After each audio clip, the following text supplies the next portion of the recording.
suboptimal, but it's the best we could do without delaying even further. So take it away. Okay, thank you so much. I really appreciate Hope in inviting us to talk with you. And again, I apologize for the primitive display option that we're left with. But if you can just deal with that, let's begin.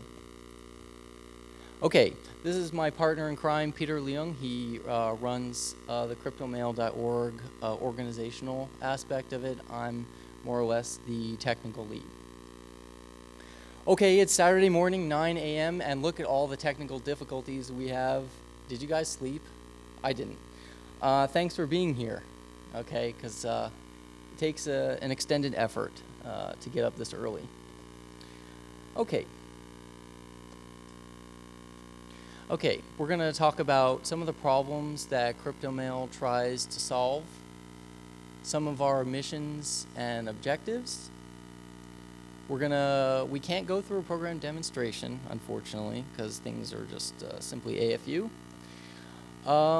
We can go through some of the algorithms and protocols that we use, and we can go over some of the client and server platforms we are using, and we can go and talk about the future directions, and we can go into question and answer after that.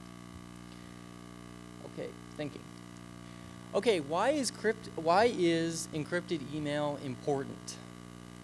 Well, it protects your privacy and your assets. It's pretty cool. I think it's kind of neat to be able to send and receive confidential information. It's free speech. You have every right to do so, to use encryption in your communications with other people. And so you should be able to speak your mind. And what we should do is we should try and make it as pervasive as possible and as out there as possible so that it becomes so entrenched that no one or nothing can take it away from us. Okay, so how do we get people to use encrypted email? I call this the grandma problem. How do you get your grandma to communicate with you securely? It's kind of hard. You know, the programs that are out there are, you know, they require, you know, a high level of geekdom in order to get them up and running securely too. So that's one of the main problems that CryptoMail tries to address, is just how do we make it easy. Also, you want the solution to be migratory. You don't want to have to carry your keys on a USB dongle. Or a floppy. You want to just be able to go anywhere, sit down at a terminal, and just log in and use your public and private keys. We want a zero install client. That means that no special software has to be installed. No non-standard software, rather. So you go to Kinko's and you know, they have the registry on lockdown. They do all these kind of things in order to prevent you from nefariously installing software, which is a good thing. But with a web browser, you should be able to log in and use encrypted email. We want the platform to be open. We want it to be open source. We want to be, you know, have a ubiquitous user experience. When you use the program, it should look like mail. It shouldn't look like an XML editor. We want the transparency. Open source gives you that. When you disclose the source at the client and the server, it becomes no question as to what the program is doing. Okay. This is tying into some of the problems that we're trying to solve. What's the threat model? Okay, we're always going to assume Eve is around. She's always listening to our traffic. Okay, that's just a given. And we're also going to assume that malware is kind of there. Malware has your system or can get your system. So the threat model says or tries to address, can we build a system such that the user's private keys and messages are not immediately compromised with a zero install client? And can the transport be locked down such that Eve only hears basically line numbers or encryption? Okay, so again, our mission is to promote the private communications, and again, the technical objective is to answer the threat model questions. So we want security at the transport layer and end-to-end message encryption, and we don't want to disclose any private key information to any agent other than the user themselves. Okay, so the demonstration is kind of borked. But if you guys want, you can go to www.cryptomail.org to have a full demonstration of this functionality. Okay, what are we doing here? What is the technology and encryption platform that we're using? We're using ElGamal 1024.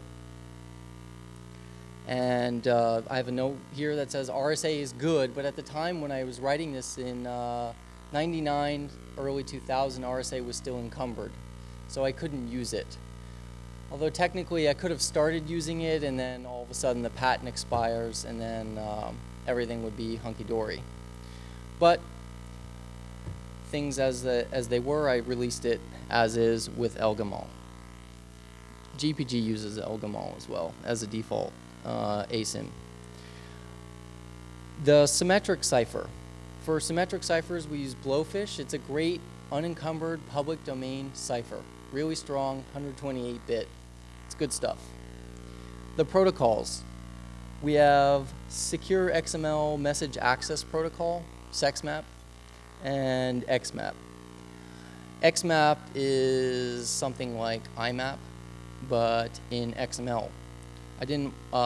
When I was writing this, I didn't want to incorporate IMAP because I thought it was a pain. Okay, so the protocols can all be found on our website at cryptomail.org, and you can go through the documentation and look through the protocol specifications. But what this talk is going to be mostly about is trying to show how we lock down the user's private keys and secure the session. So how we can prevent malware from gaining any salient information about your private keys, and how we lock down the transport session. Now, CryptoMail, as it stands, is a Java applet, okay? And at the time, there was no SSL capabilities embedded in the VMs. So you couldn't do HTTPS without incorporating your own vertically independent libraries. And so that could get kind of big. It can get kind of floppy because I'm not going to sit there and write, my own SSL layer. I'm going to use someone else's because that's pretty good practice. But at the time, I was thinking of a way to try and avoid having to use SSL entirely. So the next couple of minutes will be focused on how we use normal HTTP with a applet that is served via HTTPS, how we're going to lock down the session. So okay, when you first start out in CryptoMail, you're presented with a login form, and you just type in your username, and that gets submitted through HTTPS. So assume that you submit that securely and you post it via HTTPS. Then the server generates a 16-byte session key. That's just your session. It generates a 16-byte session encryption key. Okay, this is used to encrypt the session between the client and the server. Then the server generates a 16-byte session token. Okay, this is the session client server identifier. Then the server generates a 16-byte session cloak token. Okay, this is going to be a little challenge. and the server generates a 16-byte random blowfish cloak key, okay, that's used to encrypt the challenge and put in the HTTP headers. Okay, so the server passes the client, passes the applet, all those things. It passes the session token, which represents the applet session with the server. It passes the encryption key, okay, how the client and server are going to encrypt the traffic with 128 blowfish. It passes the cloak token, which is basically this token challenge, and a session cloak encryption key. Now the applet reads up the parameters, and in theory, because the form was submitted securely, in theory, the only one who knows about this parameterization is the client and the server. Okay, so whenever the applet wants to communicate with the server, okay, the applet blowfish encrypts the session cloak token with the cloak token key. This effectively authenticates the client at the HTTP layer. So it's a quick acid test to verify that only the single client and the server are talking. So the applet constructs all this information and sticks it in the header. It encrypts the blowfish encrypted session token, and the server looks up the token, and if it can't find it, it's an error. Then the server compares the cloak tokens, and if they're the same, if they're not the same, then abort. Okay, so again, why do all this? Why tunnel? Why effectively try and do HTTPS over HTTP? Again, it's because there weren't any SSL faculties at the time to communicate within the Java VM and the server. Also, when if there are libraries, you have to make the server and client use authenticated certificates. So I didn't have any money at the time. Okay. Are there any questions about the SSI, Secure Session Initialization? Yes, sir. Okay, well, the applet is parameterized through SSL.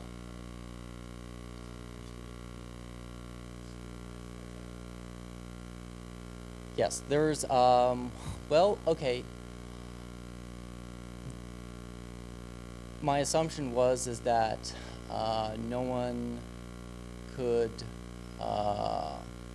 do that because because if I don't know. I guess if there's a man-in-the-middle on SSL through HTTPS, then it is what it is, right? I mean, if you could, just with any SSL communications, if someone gets in the middle, then someone gets in the middle, right?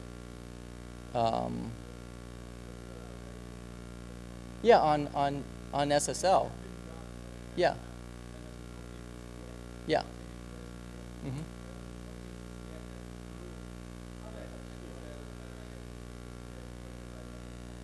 Yeah. Yeah. Assume that the client, after the client posts through HTTPS the form and the server passes back the applet and the parameterization, that information is confidential. Okay, we'll have to assume that. Everyone does. We were probably wrong. Someone out there knows how to do it. Probably. Yes.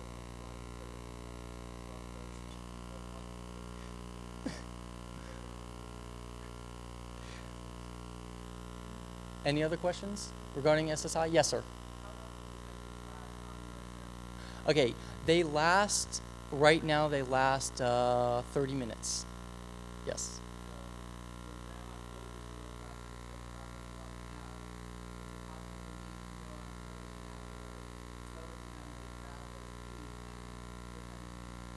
Okay, if she closes the, you're saying if she closes the navigator window?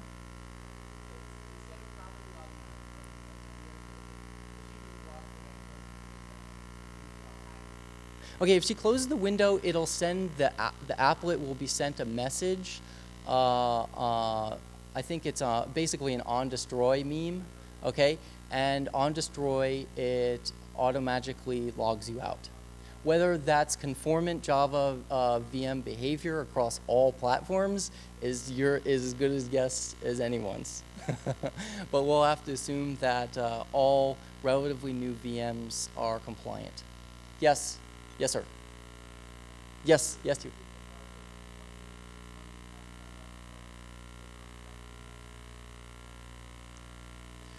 What? Excuse me?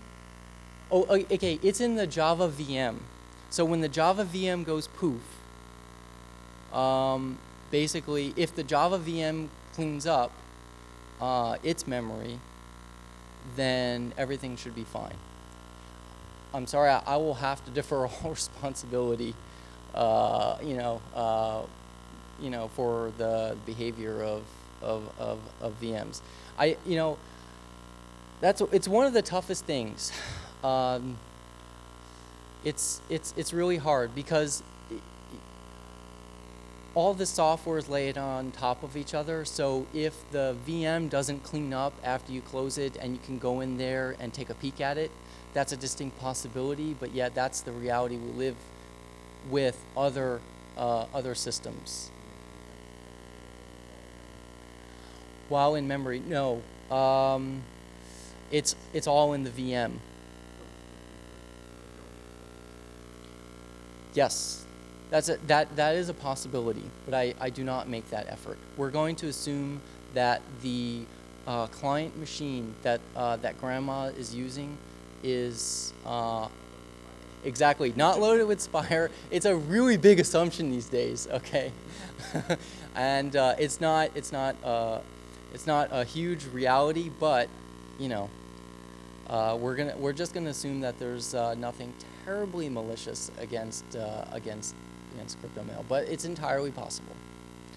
Okay, so let's talk about the threat model. Let's get back to the threat model. The SSI. Okay, so we've got, we've tunneled HTTPS. We did all this work just to freaking, get away from paying certs and incorporating this huge 256K vertically independent SSL library that's going to be really slow because it's written in Java. Okay, generally, software crypto with Java, I mean, that's like 2 strikes against you already, okay? It's bad enough, just doing software crypto. You're going to really burn some cycles. Okay. Okay, the threat model. Basically, let's talk about Mallory, okay? At the end of this, we should show that Mallory, while he may pinch me, okay, is going to have a little bit of hard time. With today's hardware, the current implementation in terms of size, I'll be a little bit direct with you. The current implementation in terms of key size is on a particular user focus is not terribly strong, but neither are passphrases in general.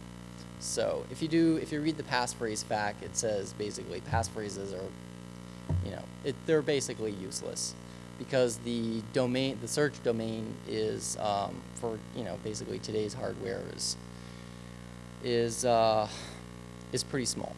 In any event, we're gonna try and go over the threat model and show you that Mallory might have a little bit of a difficult time. So creating an account. Basically, the applet creates a public and private key pair, and the user chooses a passphrase, and the applet CBC Blowfish encrypts the private key with the passphrase. So you have the entirety of your passphrase encrypted with the, you have the private key encrypted with the entirety of the passphrase. Then the applet saves half the hash of the passphrase. Okay? So you've got your encrypted private key, and you've got half the hash of the passphrase. Now the applet basically constructs a little MAC at the end of the encrypted private key blob, just to make sure, for later use, to authenticate that the private key information hasn't changed. So we got half the hash of the passphrase, the encrypted private key encrypted with the entirety of the passphrase, and we've got the little MAC.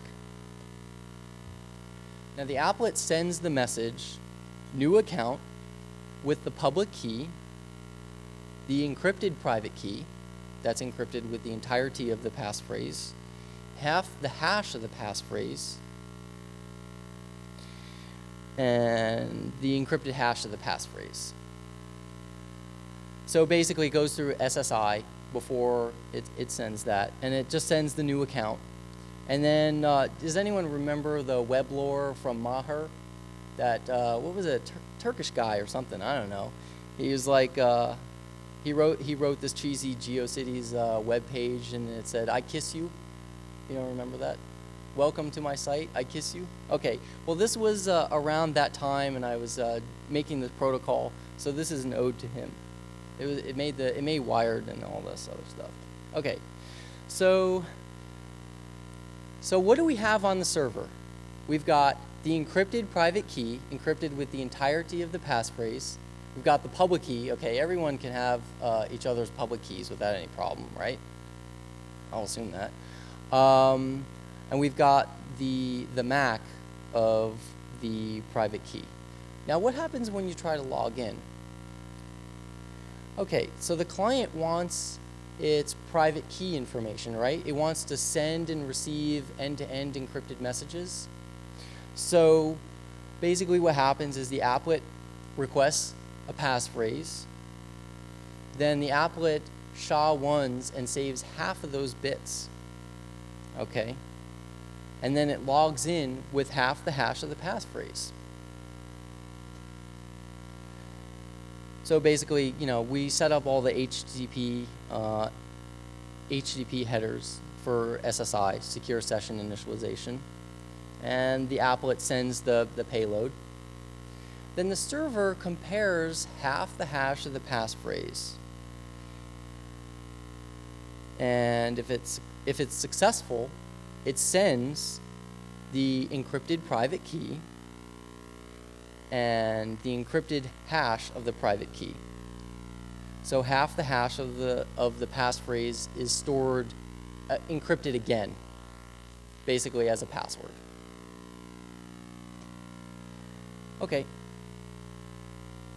So then the applet basically decrypts the private key, and then it authenticates the MAC. And if the decrypted hash doesn't match up, then it's Splitsville. So at this point, what does the server know? The server knows at most half the hash of your passphrase. Okay? So the server maintains a high level of security of the user's identity without compromising the private key. Okay, so going back to the threat model, malware who may control the server only knows half the hash of the passphrase, not its entirety. Okay, any questions about that? Yes, sir.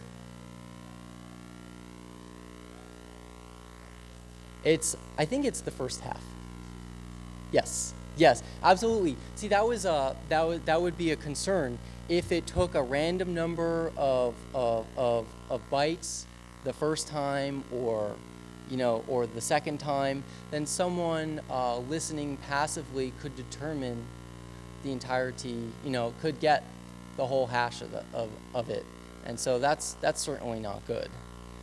You don't want to disclose any more information than you have to.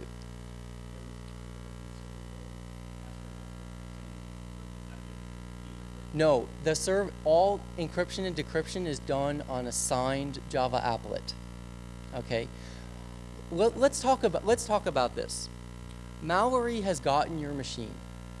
Okay, what does he know? He's borked your server, and he's got half the hash of your passphrase, and that's it. What can he do? Can he change the signed applet? Can he change the behavior of the signed applet?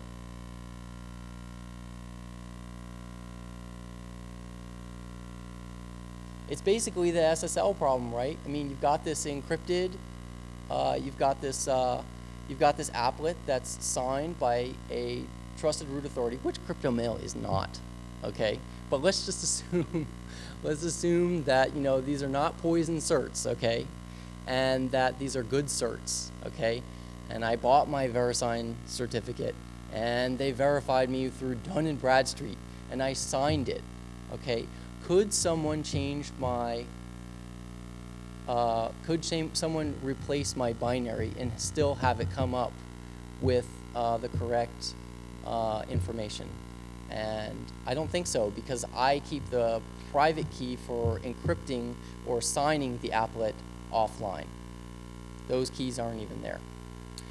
So malware is going to have a really, really hard time changing the behavior of my applet, but he can certainly get the session, okay? Game's up. He's got my session. But if you're sending encrypted email, in theory, the bits of the end-to-end encrypted messages should be fine. He can know what folder you're browsing. He could see all your XMAP traffic. But if the contents of the message are encrypted through end-to-end message encryption, provided the applet is not poisoned, and I purport that it probably won't be because it's supposed to be signed, and so he can't change it, that the message contents going end-to-end are going to be relatively locked down. Yes, sir?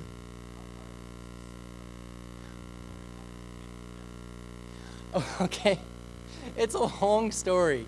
It really is. It's a long story. You can go to www.cryptomail.org. Unfortunately, that we're viewing it under this thing. There's no network, and it's absolutely indefensible. And I'm perfectly sorry for that. But if you go to www.cryptomail.org, you can see the applet running. If you're not scared of my poison certs. Because I haven't paid. So I deeply apologize for that. Okay. Yes, sir, in the back.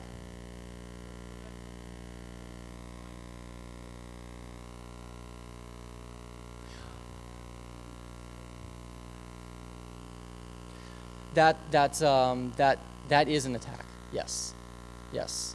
That if you want to send it, CryptoMail allows, basically provides for escalated privileges so you can send attachments. So grandma wants to send a recipe and it's in this text file. She can do so, but the applet needs escalated privileges. In the event that malware replaces that with unnecessarily signed code, then yes, we have been poisoned.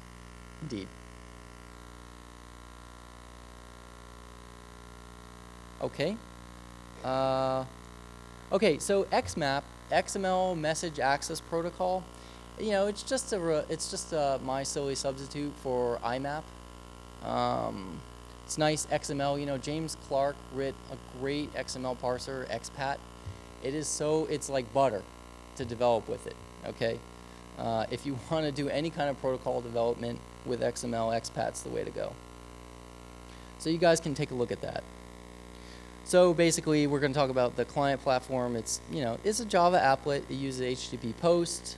The current implementation works in Mac OS 9. It's got a nice ubiquitous interface. For the backend, we use MySQL 323. What's of note here is that basically there's no system usernames. There's no system users. They're not in Etsy password or anything like that. Everything is inside the database. So the file system and everything else and the user base is all inside the MySQL tables. It uses any Unix-based web server that does out-of-proc CGI. The session encryption engine employs the GPG cipher portion, and it uses sendmail as the MTA. Okay, and here's a little picture of the schema. And we're waiting. Okay, where are we going? Should we use OpenPGP as the base? I don't know. Sounds like a good idea. I think we can get a lot more people to use it if we did that. Should we make or use an instant messaging client along with this? So when you log into the CryptoMail server, use your public and private key to encrypt instant messages to each other through this mechanism. So grandma can communicate with you live as opposed to emails. How can we link servers? And how do we trust public keys? These are outstanding questions that CryptoMail has yet to address. So, what I'd like you to do in the face of my belly flop with the autonomous demonstration, I'd like you to visit cryptomail.org and just take a look at A, the code, and B, the code running. I can go over it with anyone who wants to. And basically, we need help. We need developers and HTML UI people who are interested in implementing pervasive cryptography. And we're going to go to questions.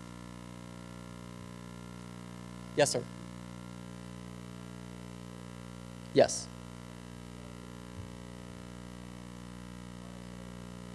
Yes. Well, I don't know, really. Yeah, I mean,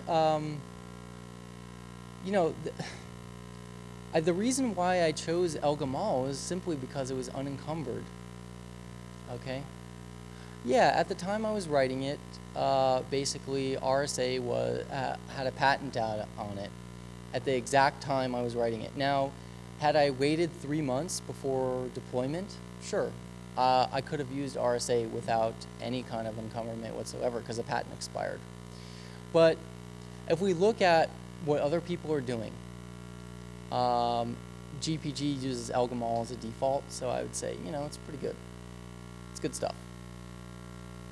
Yes, sir.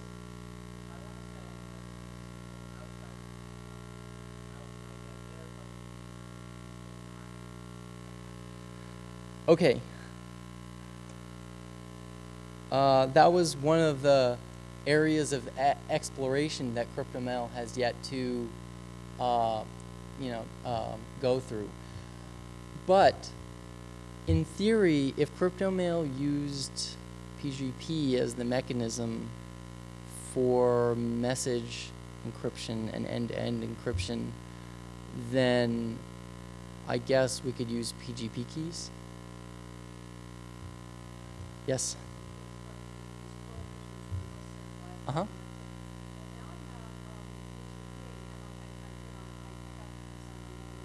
Uh-huh.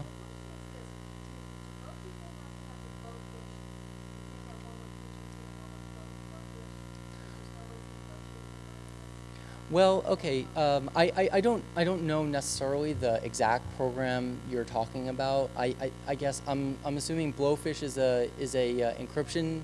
Yeah, it's an encryption tool. Okay, so yes, you would have to assume either the encryption tools were congruent or the protocols that they speak are congruent. If they're not, you're certainly going to have problems. Now, PGP is a specification, so if you encrypt things to the same specification, in theory, one should be able to communicate with each other. But PGP is generally very good at it. If you use PGP, another PGP program will probably be able to encrypt and decrypt.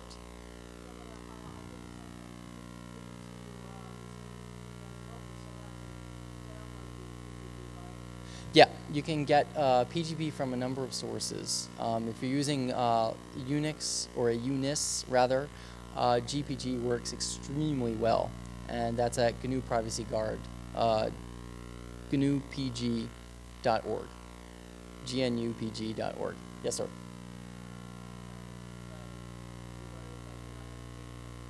Yes.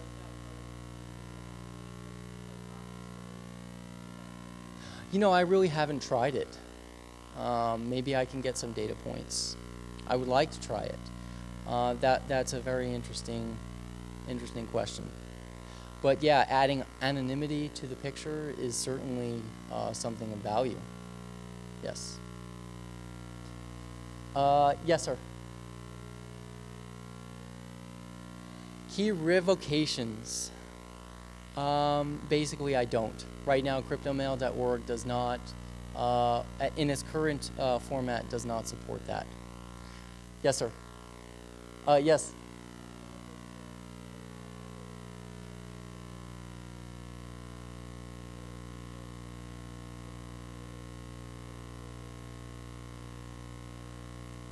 Okay, the message, it works almost like PGP. But it's not. Okay, the message is encrypted with a symmetric cipher, but the symmetric cipher key is encrypted with Elgamal. So it works kind of like PGP.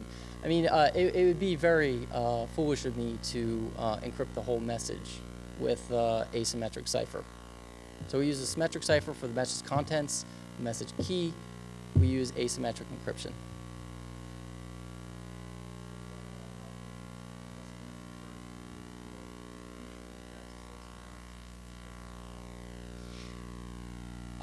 I have thought about it, yes. And it just so happens that most of the VMs actually do support compression.